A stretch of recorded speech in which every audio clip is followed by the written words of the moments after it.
দর্শক, ইস্পাহানি মির্জাপুর মুক্তবাক অনুষ্ঠানে আপনাদের স্বাগত জানাচ্ছি। আমি নাজনীন নাসিরদৌলা। আমার অতিথিদের সঙ্গে আগে আপনাদের পরিচয় করিয়ে দিতে চাই। আমার সঙ্গে আছেন ব্যারিস্টার রুমিন ফারহানা, নবনির্বাচিত সংসদ সদস্য, আছেন জনাব আজিজুল বারী হেলাল, তথ্য সম্পাদক বিএনপি এবং নবনির্বাচিত সংসদ সদস্য।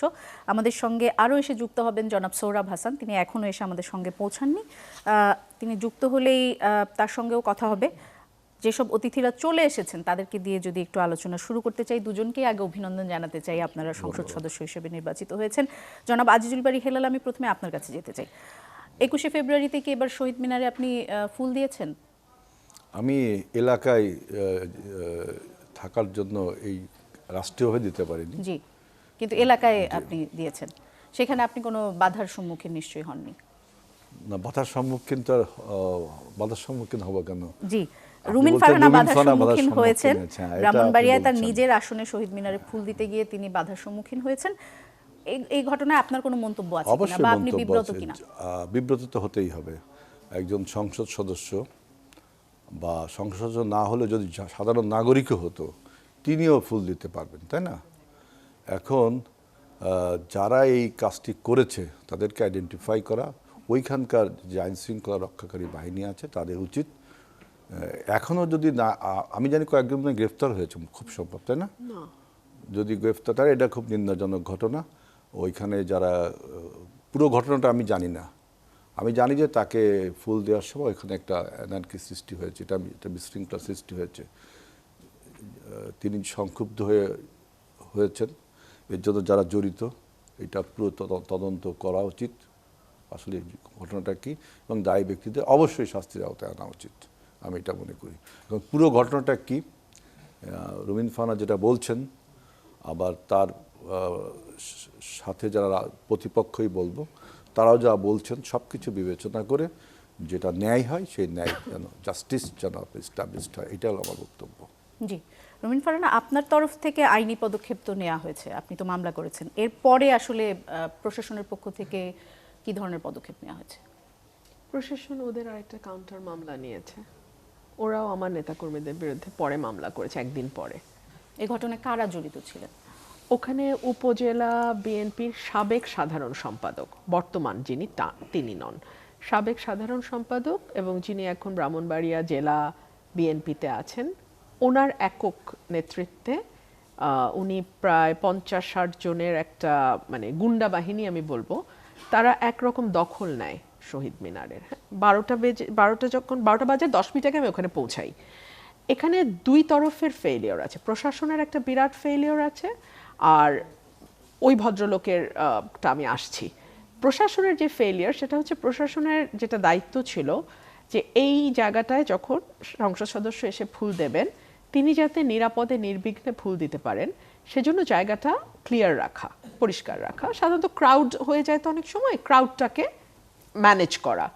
ক্রাউডের কোনো ম্যানেজমেন্ট ওখানে ছিল না, এবং আমার কাছে মনে হয়েছে যে প্রশাসনের একরকমের গা ছাড়া ভাব ছিল। কারণ যেহেতু আমি সরকারি দলের এমপি না, সো আমার উপর আঘাত আসলেই বা কি, আমার নেতাকর্মীদেরকে ফেলে দিলেই বা কি, আমি তো আর সরকারি দলের এমপি না। সো প্রশাসনের এরকম এক ধরনের গা ছাড়া ভাব ছিল।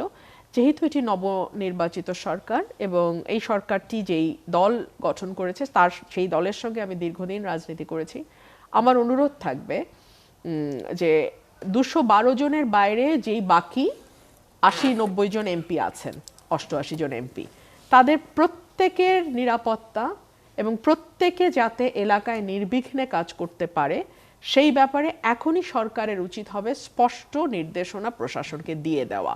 যে এই প্রশাসন যেন আগের আমলের প্রশাসনের মতো এটা মনে না করে যে এমপি যদি সরকার দলীয় না হয় তাহলে সেই এমপির উপর যে কোনো হেনস্থা হতে পারে, আমাদের এখানে কোনো দায় দায়িত্ব নাই।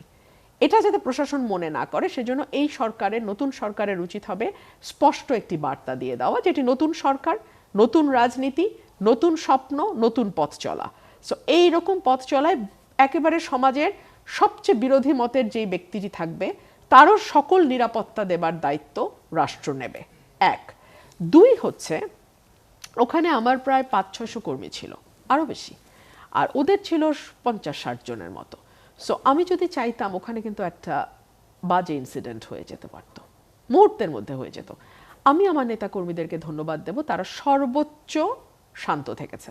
আমার একজন কর্মীকে পিটিয়ে একেবারে মানে তাকে হাসপাতালে ভর্তি করতে হয়েছে, 2 দিন ছিল সে হাসপাতালে, খুবই খারাপভাবে তাকে বেধড়ক মারধর করা হয়েছে। সো পুলিশের চোখের সামনে কিন্তু এই ঘটনাগুলো হয়েছে। আমার প্রশ্ন হলো পুলিশ অন স্পট কেন গ্রেফতার করলো না? হতে পারে পুলিশের মজ্জাগত একটা ধারণা আছে, দীর্ঘদিন পুলিশ একভাবে পরিচালিত হয়েছে যে সরকারি দলের কোনো নেতাকর্মী যত বড় অন্যায় করুক না কেন তাদের একটা ব্লাইন্ড আই সেখানে থাকবে, তারা চোখ বন্ধ করে দেখে না দেখার ভান করবে। কিন্তু এটা এই সরকারের কাছে তো আমাদের প্রত্যাশা অন্যরকম, তাই না? কারণ 2000 মানুষের জীবন, 30,000 মানুষ আহত হওয়া, একটা গণ অভ্যুত্থান, রক্তাক্ত গণ অভ্যুত্থান, তারপরে নতুন নির্বাচন, নতুন সরকার। সো আশা করব অতীতের যেই ভুল, অতীতের যেই রাজনৈতিক সংস্কৃতি, সেটার পুনরাবৃত্তি হবে না। আশা করব নতুন একটা বাংলাদেশ আমরা দেখতে চাই। জি, গত এক সবার সপ্তাহে সবার কি- জন্য নিরাপদ। গত এক সপ্তাহে কি সেরকম বাংলাদেশের প্রতিফলন দেখতে পাচ্ছেন কিনা? আমার সাথে ঘটনাটি দুঃখজনক, খুবই খুবই খারাপ ঘটনা হয়েছে। আপনি যদি সবই বাদ দেন, হেলাল ভাই যে কথাটা বললেন আমি একদম একমত। ধরেন আমি সংসদ সদস্য না, তাতে কি? আমি তো বাংলাদেশের নাগরিক। অনেকেই আমার বাবার পরিচয় নিয়ে আসছেন যে উনি ভাষা আন্দোলনের মহানায়ক, তো ওনার সন্তান দিতে পারছে না। না, আমি সেটাকেও যুক্তিতে আনবো না। শুধু বাবার সন্তান হিসেবে কেন, বাংলাদেশের একজন নাগরিক হিসেবে আমার শতভাগ নিরাপত্তা নিশ্চিতের দায়িত্ব রাষ্ট্রের। একদম সোজা সাপটা কথা, আমার নিরাপত্তা দেবার দায়িত্ব রাষ্ট্রের। এবং এই মেসেজটা এই সরকার, আমি আশা করব, তার প্রতিটা মেশিনারিজের মধ্যে ছড়িয়ে দেবে যে আমার সবচেয়ে বিরোধী যেই ব্যক্তি রাষ্ট্রে বাস করছে সেও যাতে শতভাগ নিরাপত্তার সাথে বাস করতে পারে, সেটা এনশিওর করার দায়িত্ব রাষ্ট্রের। এবং এই মেসেজটা লাউড অ্যান্ড ক্লিয়ার এই সরকার দেবে, আমি আশা করি। জি, ধন্যবাদ রুমিন আমি ফারহানা। একটু 1 মিনিট বলি। দেখেন আমরা এই যে- যদি একটু এই 1 মিনিট জনাব বলি। সোহরাব হাসান আমাদের সঙ্গে যুক্ত যুক্ত হয়েছেন, আমরা একটু তাকে স্বাগত জানাই। আজিজুল আমার বারী বক্তব্য হেলাল, হলো 1 যে মিনিট সময়। রুমিন ফারহানা খুব ভালো একটা কথা বলছে, 500-600 লোক আর ভার্সেস 50-60 জন। এটা আমি দীর্ঘ রাজনৈতিক অভিজ্ঞতা থেকে বলছি, এটা কিন্তু মানে এই জায়গা টাসেল হলে 500-600 লোকই জিতবে, জিতবে, তাই না? তাহলে 500-600 লোক জেতেনি, ওনার ভাষায় জিতছে 50-60 জন। টাসেল হতে দেয়নি যে হেলাল ভাই। 50-60 জন লোকের যে নেতা, যাকে গুন্ডা বলা হচ্ছে, সেই লোকটা যদি আজকে এই টকশোতে থাকতো তাহলে কিন্তু আমরা একটা ক্লিয়ার মেসেজ পেতাম। যেহেতু আমি ছিলাম না, শুধু এই যে আমাদের যে সাবেক সেক্রেটারি, জেলা কমিটির নেতা, তার নামটা আমি জানি না, তিনি এই বিষয়ে যদি কোনো স্টেটমেন্ট দিয়ে থাকেন তার তো একটা বক্তব্য নেওয়া উচিত, দুজনেরই বক্তব্য নেওয়া উচিত। আমি কিন্তু এই ঘটনাকে সাংঘাতিকভাবে নিন্দা জানাচ্ছি, কিন্তু আমি তো ইউনিলেটারালি শুনছি, একপক্ষীয়ভাবে শুনছি, আপনিও তাই শুনছেন, সোহরাব ভাইও তাই শুনছেন, পত্রিকাও আমরা তাই দেখছি। ওনার যদি কোনো বক্তব্য থাকে সেটাও নেওয়া উচিত। এবং আমার কাছে যেটা বলছে 500-600 ভার্সেস 50-60 জন, এইটার জন্য এরা আমার 40 বছরের রাজনৈতিক অভিজ্ঞতায় আমি দেখিনি যে আমরা যদি 500-600 লোক থাকি, 50-60 জন লোক আমাদের উপর আক্রমণ করবে, এইটা কিন্তু আমার কাছে একটু কেমন যেন মনে হচ্ছে। কারণ আমি রাজনীতিতে দেখিনি এরকম কোনো। আমরা যখন আওয়ামী লীগের বিরুদ্ধে আন্দোলন করেছি তখনও যদি আমাদের রুমিন ফারহানা একটু উত্তর দিতে চাইছি। আমি খুবই আশান্বিত হতাম যদি আজিজুল বারী হেলাল ভাই যদি কিন্তু ছাড়া কথাটি বলতেন। হ্যাঁ, আমি কিন্তু আগেই বলেছি এটা ভয়াবহ ঘটনা ঘটে যেত ওখানে, 50 জনকে ওখানে ফেলে দেওয়া কোনো ব্যাপার ছিল না। কিন্তু আমি ধৈর্য ধরতে বলেছি এবং আমার কর্মীরা ধৈর্য ধরেছে। আমার কর্মীরা একদম টু শব্দ করেন, বিকজ আমি বলছি একদম চুপ। আর ভিডিও আছে তো, ভিডিও দেখলে এখন কারো মুখের বয়ান শোনার কোনো দরকার নাই ভাই। আমার ফুল ছেঁড়া হয়েছে, পাড়ানো হয়েছে, এটার ভিডিও আছে। এখন সরকারি দলে গেলে যদি গণমাধ্যমের দিকে চোখ না থাকে তাহলে তো এই সরকার নিয়ে খুব আশান্বিত হতে পারছি না। আমি আমার প্রথমে যে বক্তব্য দিয়েছিলাম, হেলাল সাহেব যদি কিন্তু ছাড়া কথা বলতেন তাহলে আমি বরং কিছুটা আশান্বিত হতাম। কিন্তু উনি যদি ভিডিওটা দেখেন, পুরো ভিডিও একটা দুটা না, বাংলাদেশের প্রতিটা চ্যানেল সেটা কভার করেছে, পুরো ভিডিও আছে। সেটা দেখলেই আপনি বুঝবেন কেন 500-600 বনাম 50-60-এ আমার নেতা কর্মীরা সর্বোচ্চ ধৈর্যের পরিচয় দিয়েছে। এটা একটা মিরাকেল। কিন্তু এই যদি এই মিরাকেলটা যে কিভাবে হলো, আমার কাছে মিরাকেল মনে হচ্ছে। এই যে রুমিন ফারহানা জেতা যেমন মিরাকেল, না, রুমিন ফারহানা জেতা মিরাকেল না, রুমিন ফারহানা জেতা মিরাকেল না। মিরাকেলটা হলো 500-600 ভার্সেস 50-60 জন হেরে গেল, হারিনি তো, কারণ আমরা যুদ্ধে এরকম যাইনি। ঘটনা হেলাল ভাই পৃথিবীতে বারবার একবার ভুল ঘটছে। করছে। মানে কিন্তু কুস্তি হচ্ছে কুস্তি হচ্ছিল না হেলাল সাহেব, আপনি বারবার ভুল করছেন। পৃথিবীতে একবার ঘটছে এই ঘটনা। হেলাল যে সাহেব আপনি বারবার ভুল করছেন, ওখানে আমি কুস্তি লড়িনি, আমি ওখানে শান্ত থাকতে বলেছি, এই কথাটা আপনি বারবার মিস এখন আমি করছেন। সেটা বলছি ওরা যে আমার কথা শুনেছে, লিডারশিপ দিস ইজ লিডারশিপ, ওরা শুনেছে আমার এত কথা। দ্রুত ডেভেলপড হয় লিডারশিপের উপর। আপনারা যারা লেখাপড়া করেছেন লিডারশিপের উপরে, যে একজন লিডারের কথায় 500-700 লোক মুহূর্তের মধ্যে, এবং উনি ওইখানে লিডারশিপটা গ্রো করছে কতদিনের? 10 বছর, 2017 সাল থেকে না, ওই না, এলাকায় আমি কাজ আপনি- করছি। হ্যাঁ, কাজ করছেন, কিন্তু লিডারশিপে আপনার বিএনপি তার সাথে ছিল, তাই না? আপনি বিএনপি থেকে সরে আসলেন যখন, তখন থেকে আমি আপনার এই আমার মনে হয় কথাগুলো আমরা কিন্তু প্রসঙ্গ- আরো সুতরাং আমি 10টা জায়গায় বলছি- ঘটনা ঘটতে আমরা উৎসাহিত একটু করবে। আমাদের সেটাও প্রসঙ্গে থাকি। আমি বলছি যে ওই যে লোকটার বিরুদ্ধে গুন্ডা বলছেন জি। তার বয়ানটা নিলেও ভালো হয়। আমি বলছি যে না, এটা অবশ্যই। মিরাকেল। আমার মনে হয় দেখেন, এটা এখানে- মিরাকেল। এইরকম 500-600 ভার্সেস ওখানে 50 কার পৃথিবীতে পক্ষে কতজন একবার ছিলেন? ঘটেছে এরকম ওখানে কার ঘটনা। পক্ষে কতজন ছিলেন আমার মনে হয় এই আলোচনা খুব একটা প্রাসঙ্গিক না। না, উনি প্রাসঙ্গিক বলছেন হচ্ছে এইজন্যই এই ঘটনাটি রুমিন ফারহানা ঘটেছে বলছেন বলে এবং আমি বলছি। বলছি যে তারপরে আমার তিনি নেতাকর্মী একটি- যদি তিনি একটি আমার মামলা কন্ট্রোলে করেছেন। না থাকতো ওই দিন ওখানে ম্যাসাকার হতো, আমি সেটাই জি। বলেছি। এবং এরপরে পুলিশ প্রশাসনের আসলে ভূমিকা কি ছিল সেটি আমরা জানতে চাচ্ছিলাম, যে প্রশাসন এরপরে কি ভূমিকা নিয়েছে। আমরা জানতে পারলাম যে এখন পর্যন্ত প্রশাসন খুব বেশি ভূমিকা নেয়নি। জনাব সোহরাব হাসান, আপনার যদি এই বিষয়ে কোনো মন্তব্য থাকে, আরেকটি বিষয়ে আপনার দৃষ্টি আকর্ষণ করতে চাই আমি। নিশ্চয়ই আপনি দেখেছেন যে ঢাকার সোহরাওয়ার্দী উদ্যান, ধানমন্ডি লেক, চাঁদপুর সহ বিভিন্ন স্থানে পুলিশের অভিযানে মারধর, আটকের ঘটনা ঘিরে একটা আলোচনা সমালোচনা চলছে এবং পুলিশকে আমরা বেশ মারমুখী একটা আচরণ করতে দেখেছি। এই আচরণ কি বার্তা দিল? ধন্যবাদ। এখন দুজন সংসদ সদস্য আছেন, তাদেরকে শুভেচ্ছা এবং অভিনন্দন জানিয়ে আমি কথা শুরু করছি।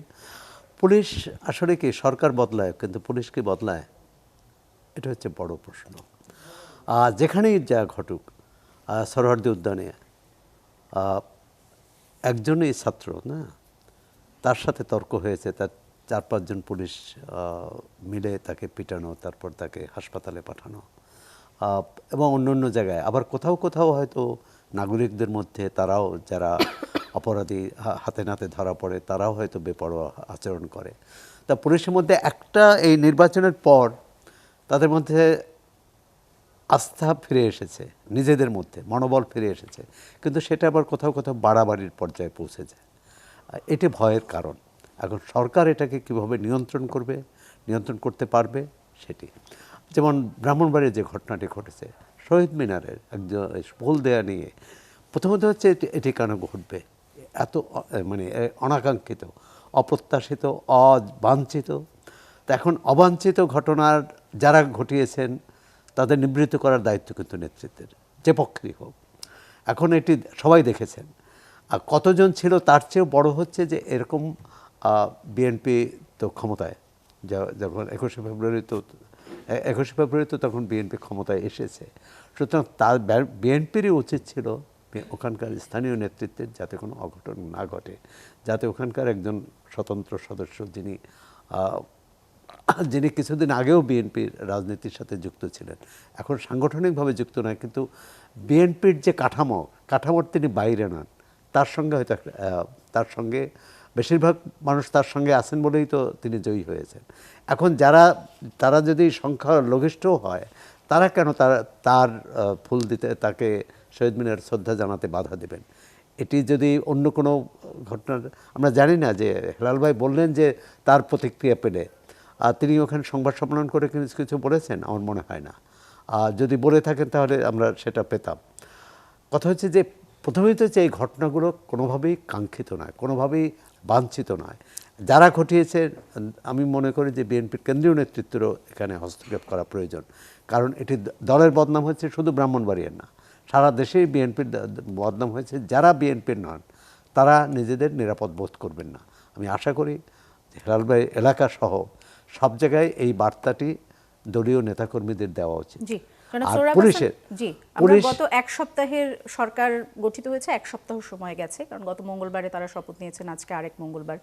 এর মধ্যে আসলে সরকার কেমন করলো সেই আলোচিত কিছু ঘটনা নিয়ে বেশ আলোচনা হয়েছে, কিছু সিদ্ধান্ত নিয়ে বেশ আলোচনা হয়েছে, সেগুলো নিয়ে দর্শকদের সামনে আজ আমরা কথা বলতে চাই।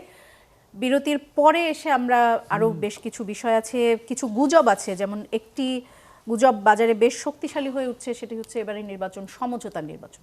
এ ধরনের একটি কথা বারবার বলা হচ্ছে। এই ধরনের কথা কেন আসছে সেই বিষয় নিয়েও আপনাদের সাথে কথা বলতে চাই। দর্শক, একটা বিরতিতে যাচ্ছি, ফিরছি কিছুক্ষণ পর। দর্শক, ইস্পাহানি মির্জাপুর চার মুক্তবাক অনুষ্ঠানে আবারও ফিরে এলাম। জনাব সোহরাব হাসান, আপনার সঙ্গে কথা হচ্ছিল। বলছিলাম যে বাজারে বেশ কিছু গুজব শোনা যাচ্ছে, বিশেষ করে নির্বাচনের পর থেকে, এবং একটা গুজব বেশ শক্তিশালীভাবে বারবার ঘুরে ফিরে আসছে, সেটি হচ্ছে যে এবারের নির্বাচন নাকি সমঝোতার নির্বাচন। আপনি কি এই ধরনের কোনো গুজব শুনেছেন? না, গুজব তো গুজব। এখন এটা যে কথাটা বলা হচ্ছে, বিভিন্ন আসন নিয়ে বলা হচ্ছে, সেটি প্রমাণ সাপেক্ষ, অর্থাৎ তথ্য প্রমাণ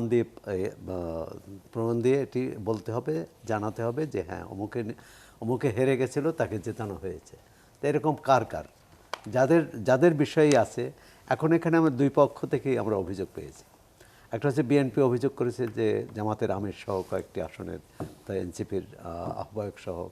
আবার জামাত ইসলাম থেকে অভিযোগ আসছে যে ঢাকায় বিএনপির চেয়ারম্যান সহ অনেকে হেরে গেছিলেন, তাদের দলীয় প্রধান, তারপর যিনি হব প্রধানমন্ত্রী, তিনি কোনো নির্বাচনে হারবেন এটি তারা মানতে পারেননি। এ কারণে এখন এটা সমঝোতা না ইলেকশন ইঞ্জিনিয়ারিং কথা তো আমরা বেশ আগে থেকেই শুনেছি। নির্বাচন কদিন আগে থেকে, 2 দিন আগে থেকে কি ঘটনা ঘটেছে বিভিন্ন জায়গায়, ভোট কেনাবেচা, ব্যালট আটক, তারপর টাকার বস্তা ধরা পড়া, তা সবটা মিলে নির্বাচনের যে সুষ্ঠু নির্বাচনের যে চরিত্র, যে বৈশিষ্ট্য, সেটি কিন্তু ব্যাহত হয়েছে বিভিন্ন জায়গায়। তারপর জবরদস্তি, প্রশাসনকে ব্যবহার করা, যে যেখানে পেরেছে এটা কিন্তু করেছে, এটা যে করেনি তা নয়। তবে যে এই নির্বাচনের যেটি বলা হয় যে মানুষের যে রায়, মানে মানুষের যে ভোটের যে ফলাফল, সেটি তাতে জনগণের রায়ের প্রতিফলন ঘটেছে। এখন কোনো আসনে ব্যত্যয় হতে পারে, কিন্তু সেটা প্রমাণ করতে হবে। জামাত ইসলামী বলেছে যে 32টি আসনে তাদের জয়ী প্রার্থীকে হারানো হয়েছে। বিএনপির পক্ষ থেকেও এরকম অভিযোগ আছে, কিন্তু বিএনপি নির্দিষ্টভাবে আসনের কথা বলেছে বলে আমার জানা নেই। হেলাল ভাই বলতে পারবেন যে বলেছে কিনা। তবে বিএনপি তো 2/3 আসনে জয়ী হয়েছে, সুতরাং সেখানে বলা। সাংবাদিক হিসেবে আপনার কাছে নিশ্চয়ই তথ্য আছে, জামায়াত এবং বিএনপি কি বলছে সেটির বাইরেও। আপনার কি মনে হয় এবারে নির্বাচন সমঝোতা নির্বাচন এই ধরনের কথা কেন ছড়াচ্ছে? এটা আমার মনে হয় না। তাহলে এটা হবে নির্বাচনকে অগ্রাহ্য করা, অস্বীকার করা, এবং আমরা যে 3টি নির্বাচন দেখেছি তার এই ধারাবাহিকতা, এটি কোনোভাবেই নয়।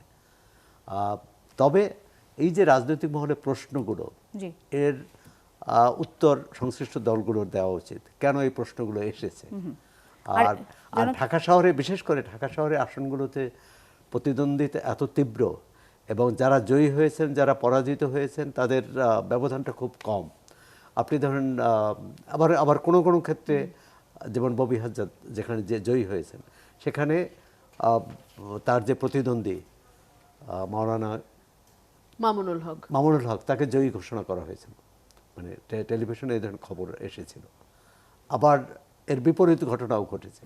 তাই সুতরাং এইসব কারণে আমার মনে হচ্ছে যে এটি গুজব, এর মধ্যে সত্যতা প্রমাণ না পাওয়া পর্যন্ত আমরা গুজবই ধরে নিতে চাই।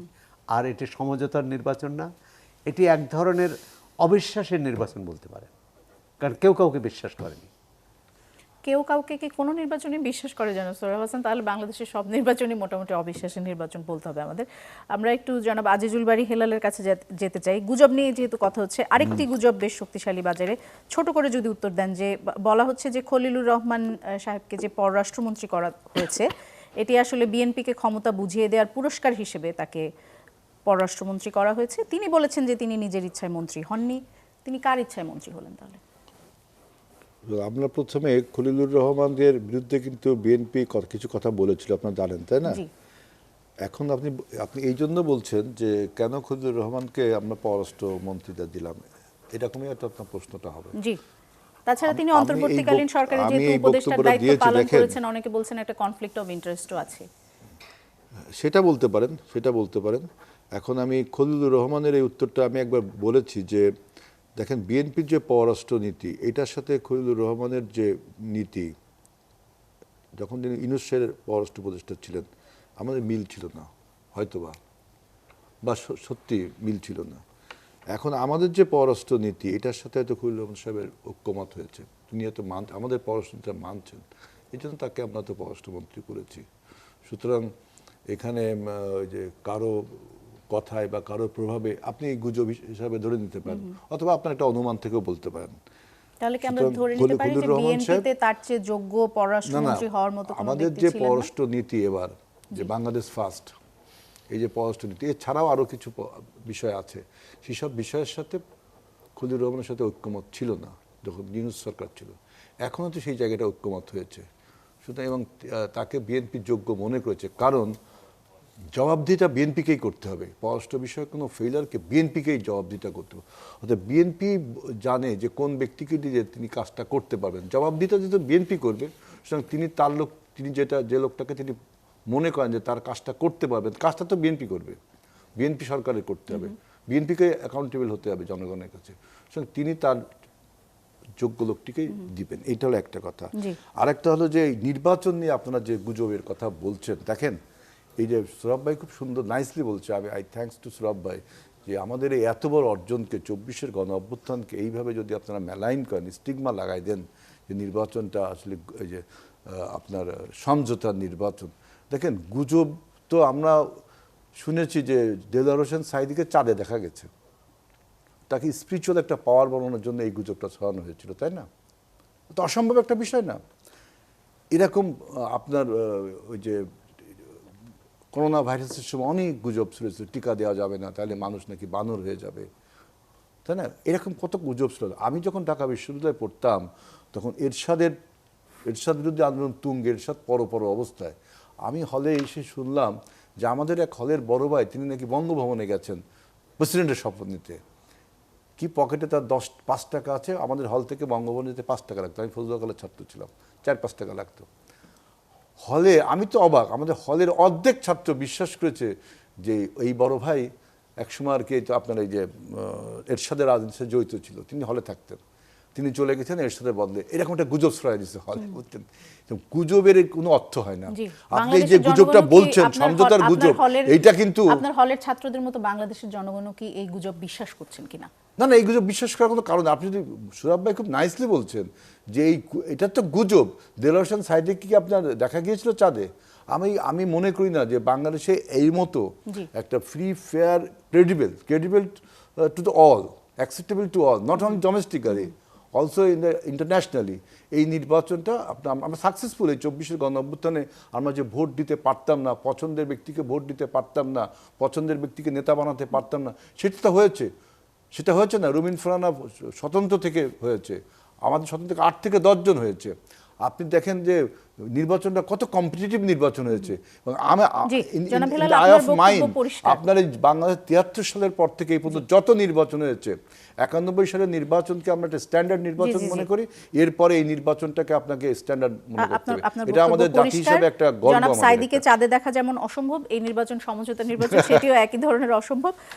আমি পরের প্রশ্নে যেতে চাই, সেটি হচ্ছে যে সাংবাদিক জনাব নুরুল কবির একটি টক শোতে বলেছেন, আপনি নিশ্চয়ই খেয়াল করেছেন, যে অনেকে নাকে রুমাল চেপে বিএনপিকে ভোট দিয়েছে কেননা চাঁদাবাজির দুর্গন্ধ নাকে লেগেছে। এর মাঝে বিএনপির একজন মন্ত্রী কোনটা চাঁদাবাজি কোনটা না তার একটা সংজ্ঞা দেওয়ার চেষ্টা করেছেন এবং এটি বেশ আলোচনায় এসেছে। আমার প্রশ্ন হচ্ছে যে মন্ত্রীর এই ব্যাখ্যা কি পরোক্ষভাবে চাঁদাবাজিকে বৈধতা দিবে কিনা? না, আমি মনে করি যে মন্ত্রীর কথাগুলোটা এটা সমঝোতার মাধ্যমে চাঁদাবাজি এটাকে সমর্থনযোগ্য না, কিন্তু উনি যেটা বোঝাতে চেয়েছেন তার সাথে আমরা যে কথা বলেছি, যে বোঝাতে চেয়েছেন যে শ্রমিক কল্যাণ একটা তহবিল থাকে, আপনার ওই যে কি জানো মালিক কল্যাণ তহবিল থাকে, ওইখানে ওরা ওই যে মান্থলি ওদের ওয়েলফেয়ারের জন্য কিছু চাঁদা টাদা দেয়। এইটাকে সে বোঝাতে যে ইলাবোরেট করতে যে ব্যাখ্যাটা এরকম এলোমেলো কথা হয়ে গেছে সমঝোতা। এইটা এই চাঁদাবাজিকে কিন্তু সে সবসময় বলছে চাঁদাবাজি, পরে সে একটা স্টেটমেন্ট দিচ্ছে কোনটা চাঁদা কোনটা চাঁদাবাজি। চাঁদাবাজিকে যে বরদাস্ত করা হবে না শুধু মন্ত্রী মহোদয় না, আমাদের প্রাইম মিনিস্টারই তো বলছেন। এখন নতুন করে চাঁদাবাজির সংজ্ঞা ঠিক করার কেন দরকার? না, এটা সংজ্ঞা দিচ্ছেন তো চাঁদাবাজি কি? একটা আপনার সাথে আমি কথা বলার এক পর্যায়ে আমি বলছি যে যে গুজবটা কাকে বলে। এখন এটাকে যদি আপনি কোনো একটা অংশ কেটে নেন বা যে কোনোভাবে আমার একটা কথাকে আপনি করতে পারেন, আমি মন্ত্রী যদি এটা যেটা বলছে সমঝোতার মাধ্যমে হলে না, এইসবের সাথে আমি একমত না, আমি মন্ত্রীর এই কথার সাথে একমত না। কিন্তু তিনি কিন্তু এটা মিন করেছেন যে চাঁদাবাজিকে কোনোভাবে বরদাস্ত করা হবে না। এটা আমরা বিএনপি আমাদের কিন্তু তিনি তো প্রাইম মিনিস্টার সমঝোতার মাধ্যমে হলে সেটি তো বরদাস্ত ওইটা বলছে বললাম, শ্রমিক কল্যাণ তহবিল একটা আছে যে আপনাদের সাংবাদিক কল্যাণ তহবিল, আপনারা মান্থলি টাকা দেন সেখানে, ওইটা তো চাঁদাদের মাসিক গ্রাহক চাঁদা যেটা, ওইটাকে সে বুঝাইতে চাইছে। কিন্তু কথা যখন সে ইলাবোরেটলি বলতে গেছে, ব্যাখ্যা দিতে গেছে, তখন হয়তো এইটাকে ওইভাবে টেনে আনা যায় তিনি চাঁদাবাজির সংজ্ঞা দিচ্ছেন। আসলে বিষয়টা তার না, বিষয়টা উনি যেটা বলছেন, উনি যদি চাঁদাবাজিকে তো সমর্থন করছেন না, উনি চাঁদাবাজি এবং চাঁদার একটা সংজ্ঞা সে দিয়েছে, দিতেই পারে। প্রত্যক্ষভাবে করছেন না, কিন্তু তার বক্তব্যে পরোক্ষভাবে এক ধরনের এখন সমর্থন সেই পাওয়া চাঁদাবাজিকে যদি গেছে, উৎসাহিত সেটা- করে এবং এরকম যদি কোনো প্রমাণ থাকে, এবং আমার নিশ্চয়ই আমাদের বক্তব্য আইন শৃঙ্খলা রক্ষাকারী বাহিনী, ল এনফোর্সিং এজেন্সি শুনছে, যারা এটা তারা অবশ্যই এই চাঁদাবাজিকে, আমাদের প্রাইম মিনিস্টার কি বলছেন, যিনি হেড অফ দ্য গভর্নমেন্ট, তিনি বলছেন থেকে বরদাস্ত করা হবে না, বরদাস্ত শব্দটা ব্যবহার করছেন। তাহলে আপনি এখন মন্ত্রী জনাব যেটা আজিজুল বারী হেলাল, চাঁদাবাজি, আমি- চাঁদার একটা জি, সংজ্ঞা দিয়েছেন, আমি এটা নিয়ে আর দুঃখিত। আপনাকে একটু থামাচ্ছি, কিন্তু এই যে প্রধানমন্ত্রী কি বলেছেন সেটি মানে না, বারবার করে মন্ত্রীও তো আবারও ওই বলেছে। যে শেখ হাসিনার সময়ের না, মতো এই- হবে কিনা, যে এইভাবে বলছেন, প্রধানমন্ত্রী দেখেন যা আপনি- বলেছেন সেটি বক্তব্য, বাকি মন্ত্রীরা আসলে তেমন না, একটা না, ব্যাপার না। আমি তো আজকে কিন্তু আরো একটি খবর এসেছে যে বলেন। প্রধানমন্ত্রীর নির্দেশে একজন স্কুল ছাত্রকে অপহরণ করা হয়েছিল 1.5 ঘন্টার মধ্যে তাকে। এই ধরনের খবর আসলে কিভাবে নিব সেই না, আলোচনা আমরা আপনি আসবো। এটা একটু উত্তর জি, দিয়ে নিন, আমরা দেখেন। একটু আমরা একটু আচ্ছা, রুমিন ঠিক আছে। ফারহানার কাছে যেতে চাই, আমাদের বিরতির সময় হয়ে যাবে। রুমিন ফারহানা আলোচনা শুনছিলেন। প্রথম ভাগে একটা প্রশ্ন করেছিলাম জনাব সোহরাব হাসানকে, যে সরোয়ার্দী উদ্যান, ধানমন্ডি লেক এবং চাঁদপুর সহ দেশের বিভিন্ন স্থানে পুলিশের অভিযানে মারধর, আটকের ঘটনা ঘটেছে, সেটির ভিডিও এসেছে সামাজিক যোগাযোগ মাধ্যমে এবং সেটি নিয়ে ব্যাপক আলোচনা সমালোচনা চলছে। পুলিশের যে এত মারমুখী একটা আচরণ, সেটা আসলে কি বার্তা দিল? এটা দুঃখজনক। আমরা ইউনিফর্ম চেঞ্জ করেছি, গভর্নমেন্ট শুদ্ধ চেঞ্জ হয়ে গেছে, নতুন নির্বাচন, নতুন সরকার, কিন্তু এখনো হয়তো ইনস্টিটিউশনগুলো নিজেদেরকে ওভাবে রিফর্ম করতে পারে নাই। আমাদের এই যে 17 মাসের নানান রিফর্মের কথা আমরা শুনেছি, সেখানে কিন্তু ইনস্টিটিউশনগুলোকেও গঠন করবার জন্য কমিশনগুলো রিপোর্ট দিয়েছে, এবং এর মধ্যে পুলিশের উপরে কিন্তু বিশাল রিপোর্ট জমা পড়েছে যে পুলিশকে কি করে নতুনভাবে ঢেলে সাজানো যায়। আমার মনে হয় যে এই রিফর্ম কমিশনের যে রিপোর্ট আছে, সেটা নিশ্চয়ই সরকারের হাতেও আছে, সেখান থেকে যেগুলো বাস্তবায়নযোগ্য, যেগুলো সত্যিকার অর্থে পুলিশের মধ্যে পরিবর্তন আনবে, অ্যাটিটিউডে, চিন্তায়, কাজে, মানে ইমপ্লিমেন্টেশনে, সেই বিষয়গুলোকে যদি বাস্তবায়ন করে সরকার, তাহলে আদতে কিন্তু সরকারেরই লাভ হবে। আমি আপনার এখানে আসবার আগে আরেকটা টক শোতে কথা বলছিলাম, আমি সেখানে 21শে ফেব্রুয়ারি নিয়ে যথারীতি প্রশ্ন এসছে। আমার কাছে মনে হয়েছে যে দল পাল্টায়, সরকার পাল্টায়, কিন্তু প্রতিষ্ঠানগুলো, যেগুলো পুলিশ বলেন, প্রশাসন বলেন, তাদের কিন্তু যে নীতিগত চরিত্র, সেটা হচ্ছে সরকারি দলের হয়ে সব সময় কাজ করা। মানে সরকারি দল যতটুকু না চায়, যে বলেন না যে ধরে আনতে বললে বেঁধে আনে, তো আমাদের প্রশাসন এবং পুলিশের চরিত্রটা অনেকটা ওরকম। যদি বলে ধরে আনো, তাহলে বেঁধে আনবে। ধরুন আজকে শিক্ষামন্ত্রী একটা চমৎকার কথা বলেছেন, আমার ভালো লেগেছে, যে সন্ধ্যার পরে যদি ইয়াং ছেলেদেরকে রাস্তায় অযথা ঘোরাঘুরি করতে থাকে, পুলিশ প্রশ্ন করবে। এটা কিন্তু ভালো উদ্যোগ, কারণ আমরা গত কয়েক বছরে লেখাপড়ার যেই হাল দেখেছি, এবং ইয়াং জেনারেশনের মোবাইল আসক্তি, মোবাইলের গেম আসক্তি, 4 জন মিলে মোবাইলে গেম খেলা, মানে আমি তো গ্রামে কাজ করেছি গত 9 বছর, গ্রামের একটা ইয়াং জেনারেশনের পুরো ক্যারেক্টার পাল্টে গেছে। হ্যাঁ, তারা পড়াশোনা করতে হয় না সেরকম, মা বাবার আমাদেরকে এসে প্রশ্ন করে যে শুধু মোবাইল নিয়ে সারাক্ষণ তারা থাকে। সো এই যে ইয়াং ছেলেদের ব্যাপারে একটা বার্তা দিল আমাদের শিক্ষামন্ত্রী, এখন পুলিশ যদি গিয়ে প্রথমেই পেটায়, পুলিশ যদি গিয়ে কোনো ছেলেকে বলে তোমার চুল লম্বা কেন, বলে পেটায়, কথার কথা বলছি আমি, মানে ধরে আনতে বলে বেঁধে আনার উদাহরণ দিচ্ছি, ওই সাথে সাথে কিন্তু গভর্নমেন্টের এই ভালো উদ্যোগটাও বা মন্ত্রীর এই ভালো কথাটাও মুহূর্তের মধ্যে খারাপ একটা দৃষ্টান্তে পরিণত হবে। সো এই জন্য আমি বলি, সরকারকে তার নিজের স্বার্থেই প্রশাসনকে নিরপেক্ষ হবার বার্তা দেওয়া উচিত। ধরুন আমার ঘটনায় যদি পুলিশ তো অন স্পট ছিল, সাথে সাথে কারা ওই দখল করেছে, এই ভিডিওর ভাই এটা সবাই দেখেছে, বাংলাদেশের এমন কোনো মানুষ নাই মোটামুটি সচেতন তারা ওই ভিডিও দেখে নাই। সো পুলিশও জানে ওখানে কারা কারা এই দখলদারি কাজটা করেছে। সাথে সাথে যদি তাদের গ্রেফতার করতো, আপনি বলেন তো সরকারের ভাবমূর্তি উজ্জ্বল হতো নাকি হতো না? সরকার কি তার গ্রাম, ওয়ার্ড, ইউনিয়ন লেভেলের কর্মীদের অপকর্মকে বাঁচাতে গিয়ে নিজের ঘাড়ে দোষ নেবে, নাকি সরকার আইনের শাসন প্রতিষ্ঠা, সকলের জন্য আইন সমান, এটা প্রতিষ্ঠা করবার অ্যাটলিস্ট দৃশ্যমান কিছু উদ্যোগ নেবে? এই চয়েসটা কিন্তু সরকারকে মেক করতে হবে। চাইলে কিন্তু সরকারের পক্ষ থেকে যারা টকশো করেন তারা যদি কিন্তু দিয়ে বিষয়টাকে ডিফেন্ড করার চেষ্টা করতে পারেন, তাহলে কি হবে জানেন? আরো 10টা আসনে উৎসাহিত হবে। শুধু তো আমার আসন না, আরো 88টা আসনেই বিরোধী দলের নেতাকর্মী আছে, এমপি আছে, সেই 88টা আসনকে উৎসাহিত করবে।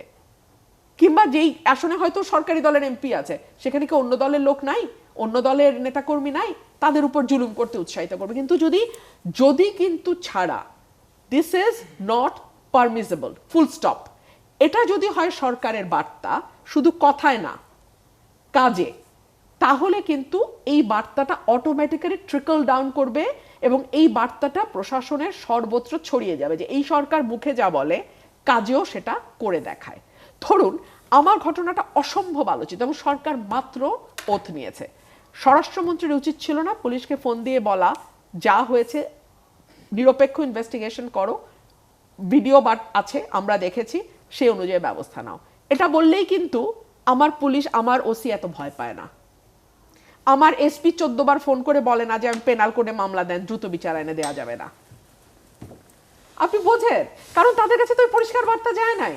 তারা জানে যে আওয়ামী লীগও তো মুখে মুখে বলছে আইনের শাসন আছে, আওয়ামী লীগও তো মুখে মুখে বলছে প্রশাসন নিরপেক্ষ, তো এই সরকারও তো তাই। সুতরাং আমাকে সরকারকে সার্ভিস দিয়ে যেতে হবে প্রতি মুহূর্তে। হ্যাঁ, আমার কাছে মনে হয়েছে যে একটা চমৎকার এক্সাম্পল বিএনপি সেট করতে পারতো, 21শে ফেব্রুয়ারিতেই পারতো। আমি বলেন আমার জায়গায় যে কেউ হইলেও এই কাজটা করা যেত। চাঁদপুরেও সম্ভবত এরকম একটা ঘটনা ঘটেছে। এই দুটো জায়গায় কিন্তু চমৎকার এক্সাম্পল সেট করতে পারতো। কিন্তু ওই যে ইগো বা অহংকার বা ঠিক আছে আমি তো চাই আমার নেতা কর্মীরা এরকম করলে পার পাক, এই যে পার পাক, এটা কিন্তু দিন শেষে সরকারকে একেবারে ঝাঁঝরা করে দেয়। আওয়ামী লীগকে কিন্তু 5 তারিখে আর খুঁজে পাওয়া যায় নাই। আওয়ামী লীগ কিন্তু দল হিসাবে অনেক আগে আওয়ামী লীগের মৃত্যু হয়েছে। আমার একটা বই প্রথমা থেকে বেরোবে খুব শীঘ্রই, সেখানে আমি বলেছিলাম যে পুলিশ প্রশাসন দিয়ে আওয়ামী লীগ ক্ষমতায় ছিল ঠিকই, কিন্তু শেখ হাসিনার একজন রাজনীতিবিদ হিসেবে মৃত্যু হয়েছে আরো অনেক আগে। বিএনপিকে ঠিক করতে হবে তারা পুলিশ প্রশাসন দিয়ে আওয়ামী লীগের কায়দায় বিরোধী দলের বা বিরোধী মতের মানুষকে চুপ করিয়ে ক্ষমতা লিঙ্গার করবে, নাকি যেটা দেশনেত্রী বেগম খালেদা জিয়ার নীতি ছিল, ক্ষমতা ছেড়ে দেই, কোনো অসুবিধা নেই, আমি বিরোধী দলে থাকবো, আমি জেলে যাব, কিন্তু তারপরে দেশের স্বার্থ মানুষের স্বার্থের সাথে আপোষ করব না। এইটা এই দলের প্রিন্সিপাল হবে, এটা দলকে এবং সরকারকে ঠিক করতে হবে। জি, জনাব সোহরাব হোসেন কিছু যোগ করতে চান কিনা এই বিষয়ে? আরেকটি খবরের দিকে আপনার মনোযোগ আকর্ষণ করতে চাই, সেটি হচ্ছে আওয়ামী লীগের বিভিন্ন কার্যালয়ে নেতাকর্মীদের প্রবেশের চেষ্টার এক ধরনের খবর আসছে। এর নেপথ্যে কি সেটি নিয়ে অনেক জল্পনা কল্পনা চলছে যে বিএনপির সাথে কি আওয়ামী লীগের কোনো আপোষ সমঝোতা হয়েছে কিনা বা জামায়াতের সাথে হয়েছে কিনা, আপনি এই বিষয়ে কি বলবেন? প্রথমত হচ্ছে আইনের শাসন চাইলে কে কোন দল করেন কি করেন তারা আইনের দৃষ্টিতে দেখবেন। সেটা পুলিশের ক্ষেত্রে সত্য, র্যাবের ক্ষেত্রে সত্য। বাড়াবাড়িও করবে না, আইন প্রয়োগ করতে যে আইন লঙ্ঘন করবে না, আবার কোথাও চোখ বুজে থাকবে না, মানে অন্ধ হবে না।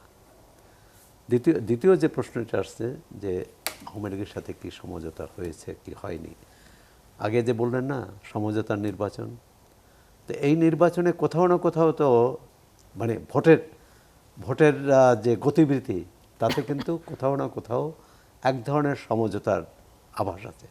এটি যে বিএনপি করেছে তা নাও হতে পারে, এটি যারা অন্য দলও করতে পারে তার স্বার্থে, তার আত্মরক্ষার জন্যে।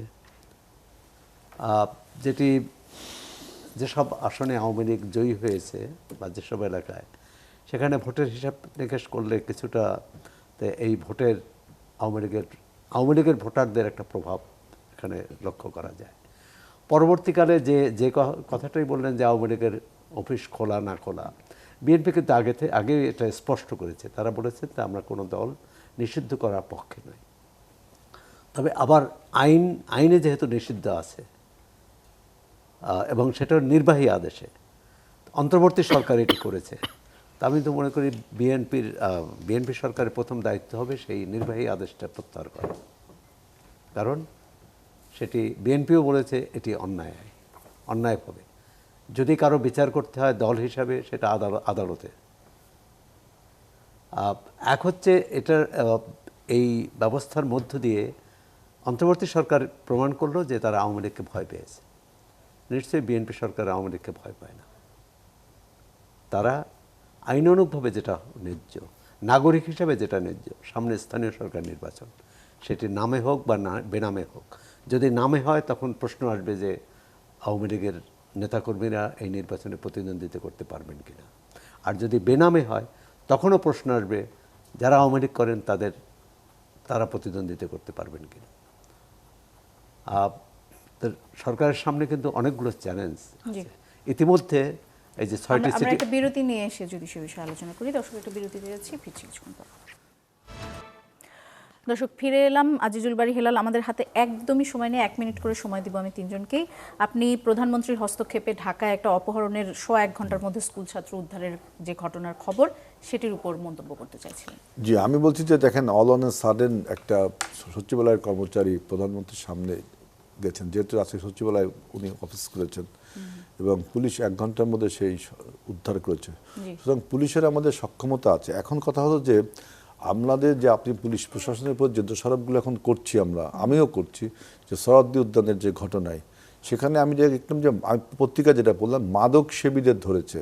এখন মাদক সেবীদের ধরে আপনি পিটাচ্ছেন, মাদক যারা বিক্রি করে, মাদক যেখান থেকে উৎপাদন হয়, আপনি সেখানে হাঙ্গামা না করে আপনি যারা এই মাদক সেবী বা এরকম কিছু সরোয়ার্দী উদ্যানের ভিতরে ঢুকে আমি এইটাকে এই যে নৃশংসভাবে পেটানোকে আমি সমর্থন করি না।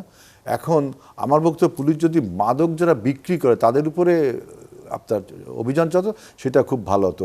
আমরা কিন্তু একটা উত্তরাধিকার সূত্রে একটা এই ফ্যাসিবাদী পুলিশ প্রশাসন পাইছি, এবং আমাদের এই পুলিশ প্রশাসন কিন্তু এখন পরিবর্তন হচ্ছে। আপনি দেখেন আজকে আইজি নিয়োগ হয়েছে, তাই না?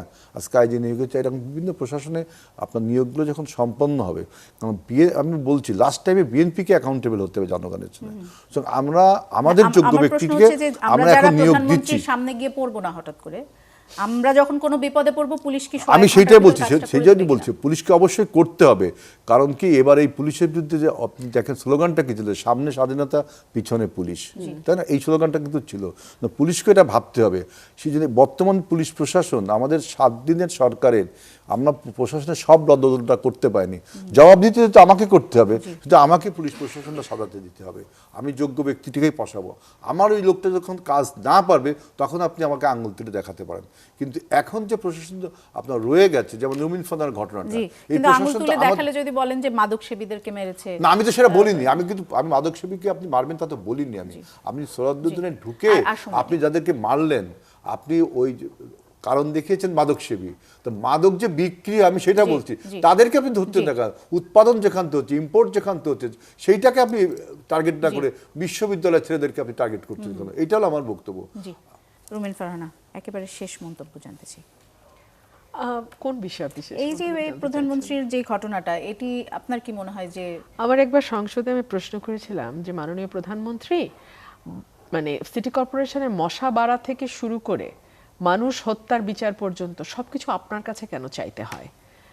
প্রধানমন্ত্রীকে প্রশ্ন করার সুযোগ ছিল সংসদে, এই প্রশ্নটি আমি করেছিলাম। উনি ওনার মতো করে দীর্ঘ উত্তর দিয়েছেন। আশা করি আমরা নতুন সরকার, তারা সবকিছু প্রধানমন্ত্রীর নির্দেশের অপেক্ষায় বসে থাকবে না। মানে প্রধানমন্ত্রী নির্বাহী বিভাগের প্রধান, হ্যাঁ, কিন্তু তার বাইরেও অনেকগুলো সাংবিধানিক প্রতিষ্ঠান আছে, অনেকগুলো স্বায়ত্তশাসিত প্রতিষ্ঠান আছে, অনেকগুলো রাষ্ট্রীয় বাহিনী আছে। তারা তাদের যার যার দায়িত্ব এবং কর্তব্য সম্পর্কে ওয়াকিবহাল থাকবে এবং অ্যাটলিস্ট দলীয় বাহিনীর মতন তারা কাজ করবে না। এবং এই যে কথাটা আপনি বললেন যে হঠাৎ করে প্রধানমন্ত্রীর সামনে পড়ে যাব আর পড়ে গিয়ে আমি বিচার দিয়ে ফেলতে পারবো, এই সৌভাগ্য তো আসলে সকলের হবে না, তাই না? সো আমাদের প্রধানমন্ত্রী পর্যন্ত পৌঁছাতে পারবেন না এমন মানুষের সংখ্যাই বাংলাদেশে মানে সর্বাধিক। হ্যাঁ, তো সেই দিক মাথায় রেখে আমার মনে হয় যে নতুন সরকারে এই যে বলছিলাম বার্তাটা দিতে হবে, মাথার উপর থেকে বার্তাটা আসলে ট্রিকল ডাউন করবে। আমাদের আর হাতে একদমই সময় নেই। আমার প্রযোজক আমাকে অনেকক্ষণ ধরে বলছেন অনুষ্ঠান শেষ করার জন্য। আপনাদের তিনজনকে অসংখ্য ধন্যবাদ। দর্শক, আমাদের অনুষ্ঠান এখানে শেষ করছি। আগামীকাল রাত 11টায় আবার কথা।